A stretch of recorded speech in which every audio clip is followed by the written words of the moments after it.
안녕하세요. 뉴스와 사람들입니다.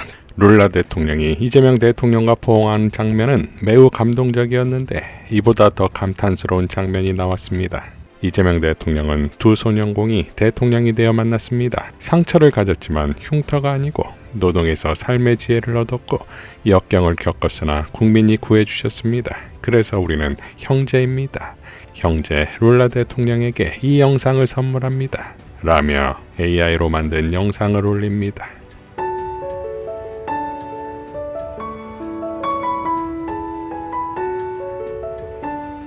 이를 받은 룰라는 큰 포옹, 내 동생에게 이 대통령 라고 화답하지요. 자, 이토록 중대한 국가적 행사가 있는 날, 개파이자 사조직이라는 비판을 받아온 공치모가 결국 출범식을 열었는데 빵 터지게도 출범식에서 이런 발언이 나옵니다. 박범계 의원은 우리가 아는 것처럼 이재명 대통령이 무고하다는 그 역사적 사실은 우리 자신들과 우리의 지지자들만 공유하는 내용이기 때문입니다. 이 공소취소 모임이 그렇기 때문에 법률로 당장 우리는 제정해서 만들 수 있지만 검찰총장의 명령에서 즉각 공소취소를 하도록 지휘할 수 있지만 우리는 이 역사적 진실을 차곡차곡 국민들께 반신반의하는 국민들께 그 진실을 알려나가는 소중한 작업을 우리는 할 것입니다. 자, 그러니까 법무장관을 통해 공소취소를 할 수 있다는 사실상의 실토인 것인데 그렇게 하지 않는 이유가 반대편을 설득하기 위함이고 공치모에 전원이 나서지 않은 것도 법률로 당장 만들지 않고 차곡차곡 역사적 진실을 알려가겠다는 것인데 이게 지금 제정신입니까? 조호균 변호사는 국정조사를 하겠다는 공치모의 계획에도 의구심을 제기했습니다. 1000만 서명 공소취소 의원 모임이 주도해서 만약 국정조사를 한다고 했을 때 그 국정조사가 성공할 가능성이 높을까?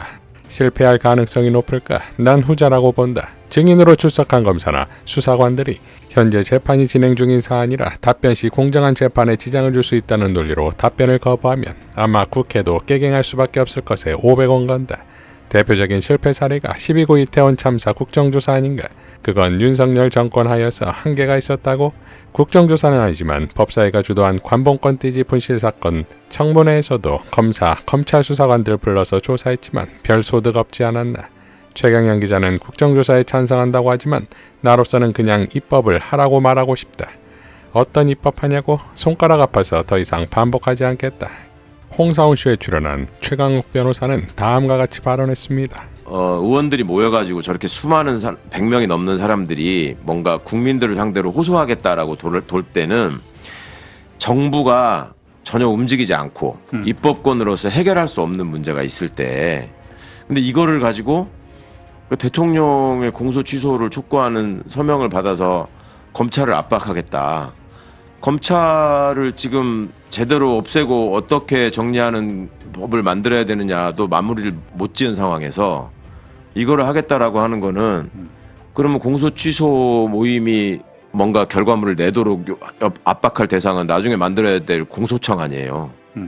예. 해야 되는 게 그죠? 그러면 그 공소청을 어떻게 만들어서 무슨 권한을 부여하고 어떤 절차를 통해서 공소 취소를 시킬 수 있는 것인지 그런 제도를 설계하는 게 더 우선이고 이렇게 이상한 수사를 통해서 어거지 기소를 해놓고 이렇게 조작을 한 사건에 대해서 어떻게 처리할 것인가를 제도적으로 해결을 해야지 그 법안도 아직 완성이 안 되고 나 그 문제 가지고 토론했다는 소리 한 번도 못 들어봤거든요. 근데 국민들을 상대로 선전전을 하겠다. 국민들이 지금 모르냐고 이거를. 빅조이는 다음과 같이 밝혔습니다. 대통령 또 칼날리에 세우자고? 공소취소는 1심 판결 전까지만 할 수 있다. 조이대가 파기환송한 재판하고는 상관이 없다는 말이다. 그렇다면 이런 행위의 목적은 무엇인가? 대통령 겁박하기가 목적으로 봐야 한다. 자, 민주당 국회의원 104명이 공소취소 의견인지 결의인지 뭐든 해서 검찰이나 법원에 낼 것이다. 여기서 국힘의원 100명이 의견인지 결의인지 뭐든 해서 검찰, 법원에 낸다면 무려 입법부 과반이 넘는 200명이 대통령 공소에 의문을 표했으니 법원은 이 사건을 진행하겠다면 어떻게 할 것인가? 그러면 재판은 진행하고 이게 헌법에 안 맞으니 헌재 가고 또 그럴 것이다. 검찰 법원은 최악의 경우 헌재 가서 스톱돼도 딱히 아쉽지 않은 상황이지만 대통령은 청문 같은 개혁 드라이브 시기가 좌초될 수도 있다. 지금 가장 위험한 재판, 이 대통령 공직선거법 재판은 공소를 취소할 수가 없는 상태란 말이지. 도대체 되지도 않을 일을 왜 하는가? 저들은 바보가 아니다. 조국 당 합당한다고 하니 80명 넘게 반대했다. 강독구 문자로 일순 반명으로 찍힐 듯하니 곧 공소 취소를 들고 나왔다. 처음엔 합당 반대가 대통령 뜻이라고 하더니 그게 들키자 대통령 위하는 척하는 것이다. 한준호, 강덕구, 이현주 등 자기들 입속대로 대통령 여기 붙였다 저기 붙였다 하고 있다. 이들의 이권대로 움직이다가 국힘까지 끌어들이게 되어간다. 입법부 200명 넘게 요구하는 재판 재개의 명분을 법원에 주고 있다. 대통령 또 칼날 위에 세우고 싶은가? 대통령 안쓰럽고 불쌍하지도 않냐 인간들아 라고 호통쳤습니다. 자, 이러한 분석대로 법사위에서 국힘은 공치모를 거론합니다. 민주당에서 오늘 발족했다는 공치모 들어보셨습니까? 네, 뭐 언론을 통해서 알고 있습니다. 공소 취소, 이재명 대통령에 대한 공소 취소를 해야 한다. 이거를 집권 여당의 의원 105명이 발족을 했는데 이재명 대통령에 대한 공소 취소 법무부 장관 지금 입장이 어떻습니까? 저희는 뭐 그 관련해서 따로 뭐 검토한 바는 없습니다. 예. 공소 취소 요건이 어떻게 됩니까? 그러니까 이제 공치모가 생긴 거예요. 아예 공소 취소해라. 자, 이러니 공치모 탈출은 지능순이란 말이 나오는 것인데 제일 먼저 탈퇴한 김병주 의원에 대해 뉴스와 사람들의 게시글을 올렸더니 댓글이 폭주했습니다.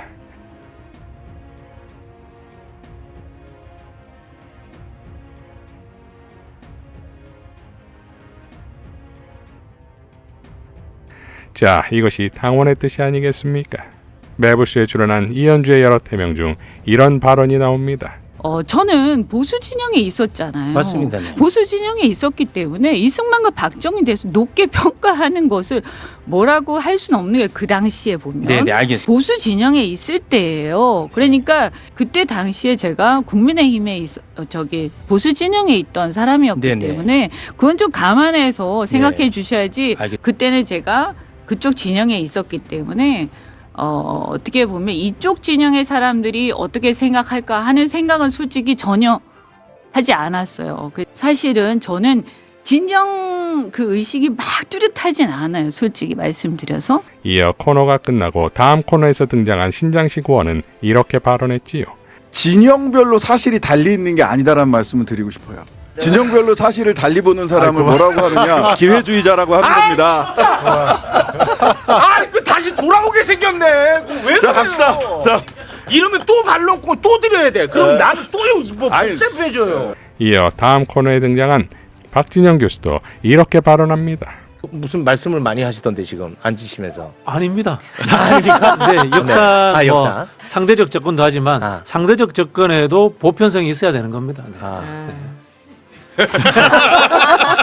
교수님. 그리고 윤미향 전 의원도 다음과 같이 포효했지요.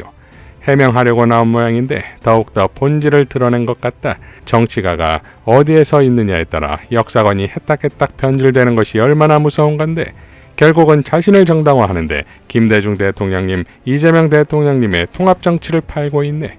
그렇게 왜곡하지 마라. 팔지 마라.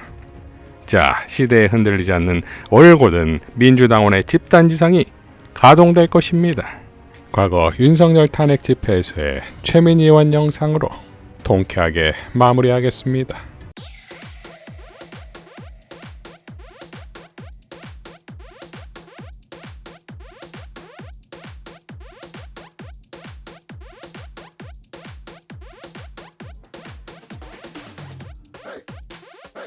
이상 뉴스와 사람들이었습니다. 시청해 주셔서 감사드립니다.